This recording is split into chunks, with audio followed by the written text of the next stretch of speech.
der Welt. Wir sind der Pferd, die Saft und das Feld. Wir sind die Schilder der kommenden Art. Wir sind die Zukunft und wir sind die Nacht und Wind und Flamme für die Farbe. Ever since the days of the Heat 54, T-54 has been known as this incredibly aggressive, brawling medium tank, and it excels at that. The T-54 features incredible hull armor for a medium of its class, a decent turret. I mean, you have your weak spots, but what can you expect? This tank has an amazing turret that you can go hold down in rather well. If you wiggle around, you can kind of face hug other meds. And overall, this tank just kind of excels in that frontline kind of playstyle. The gun's dispersion isn't the greatest, but up close, you're not going to really struggle in hitting those weak spots. You can see that gun bloom over there isn't the greatest. That is going to be one of the main downfalls of the tank. The gun, I don't really like this medium gun, but that's when the T-55A steps in. What if we took some of the armor off the hull and moved it? It moved in terms of efficiency to the gun. Well, that's when you're going to get the T-55A. The T-55A uses the D10-2C, the Panzerkanon version of it. So for those who don't know, the T-54 has two guns, the D-54 and the D10-T2C. Now the D10-T2C has better gun handling, much better on the dispersion values, much better on the aim time values, much better on the I'm not quite sure about the velocity. I'm pretty sure the D-54 has better velocity, but the D10-T2C overall has the better gun handling. However, it does have bad penetration, only at 201mm, but with the same heat pen as the D-54. Now that is why I run the D-54, because if I'm going to run the other gun and run calibrated, that's 6.88 seconds of reload. But if I run this gun and just run Armour, because it already has 219mm, it will have 6.7 seconds of reload. And not particularly the greatest, but I don't want to go around with 7 seconds of reload and subpar DPM for tier 9 running around at tier 10. Okay, I'm running the Armour with the D-54. I feel like that is pretty much the better loadout for the T-54. But anyways, the T-55 uses the D10-T2C, but with the Panzerkanon version. That means you get the penetration of the T-54 with the gun handling of the D10-T2C, so basically getting the better of the two guns. And that is a significant advantage if you're thinking about it. If you don't like playing aggressively and you want to play passively, the T-55A is pretty much the best tank at it.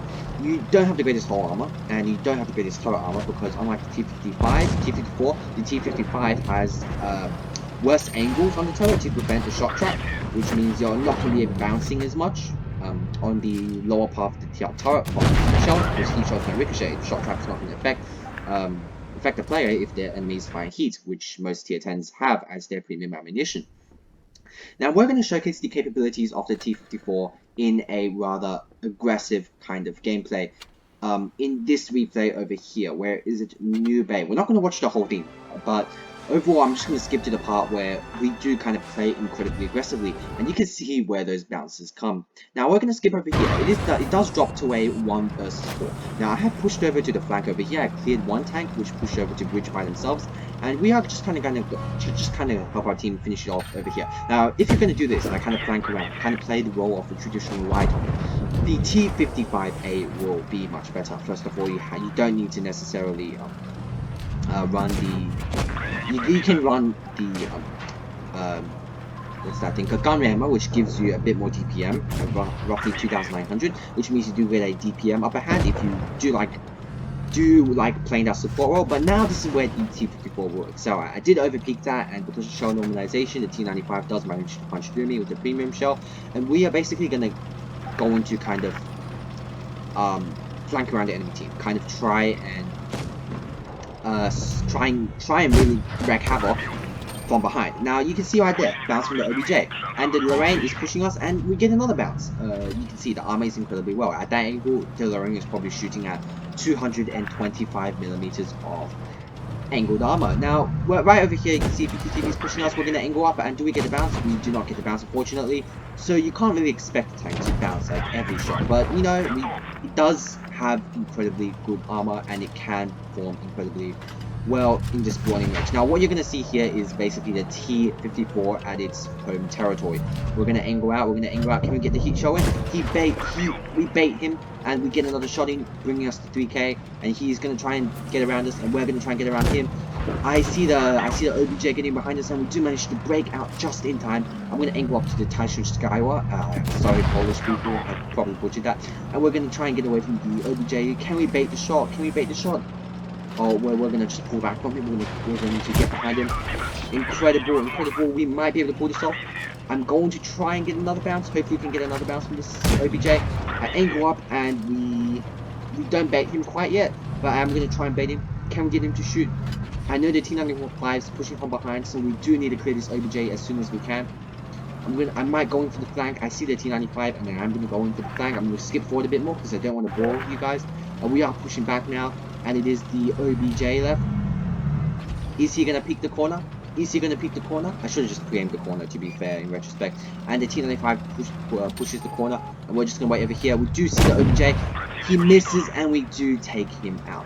And overall, you can see the abilities of the tank to war up close. If I was running something like a T-55A, I would not have the armor to necessarily pull this off. And I actually don't pull this off because I do underestimate the traverse of the T-95, and unfortunately, it is a loss. So we are going to skip over to the T-55A replay.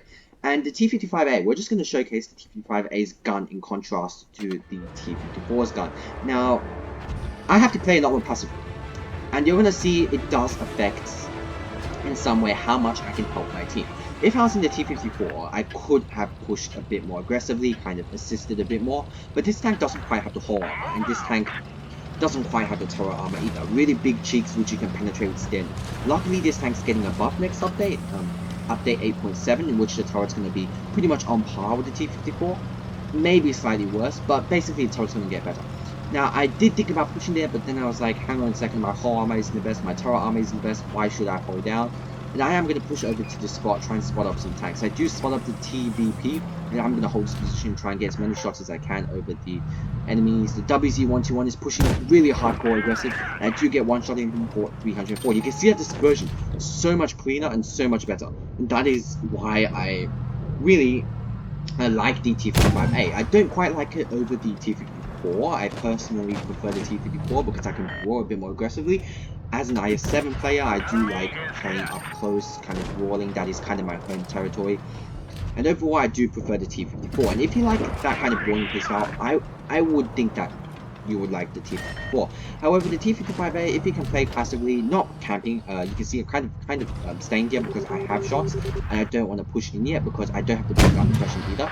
I'm going to get another shot into the 121, and I'm going to start progressing now because with my TPM, I do have really good reload time. I can push up and I can kind of overwhelm these guys. I think I was running calibrated shells during this, which gives me 230 mils. But if you want to run rammer, that's roughly 6.2 seconds reload, and that 6.2 seconds reload. If you're running full, I think it's full food and full crew through the provisions, you might be able to drop it down to 6.2 seconds. But overall, yeah, like if I was playing T-54 M48 pattern, I would be able to support you a bit more better. But I don't want to necessarily push myself into that kind of bad position. I do want to maintain the crossfire that the enemy team was in. With 230 mils of pain, you can punch right through the Taishu Skywa's lower plate with AP, which you cannot do so with heat rounds, with AP rounds in the T-54. Now I'm going to kind of push over, try and get a shot, try and flank over these guys. Now you can see this is where the T-55A, this is the T-55A's home territory, kind of playing in that, where you're not the target. When you're not the target, this tank is beautiful. Because you can move around, jiggle a bit if you want to avoid getting into those crossfires, and you can really try and exploit the amazing gun handling to really help out your team as much as you can. But when the enemy's shooting at you, I would much prefer the T-54. Now you can see I'm going to rush this Waffen Tiger. He doesn't quite have the gun repression to hit me. I don't have the power to wait to make it over the hill, but I can pressure the waffle, and he's pulling back, so I am backing up over here. You can see that gun, that is beautiful. Like, I will not be able to hit that in the T-54. that is why this gun is so amazing. Now I am going to put another shot in for 460. He's not running spore liner. Can I get up close to him? I'm going to try and move around. Unfortunately not. This tank doesn't quite have the armor to try and bounce shots from tanks like the Waffle, unlike tanks like the T-54, which do have a bit of whole armor in the face hug. He'll be easily able to defend me.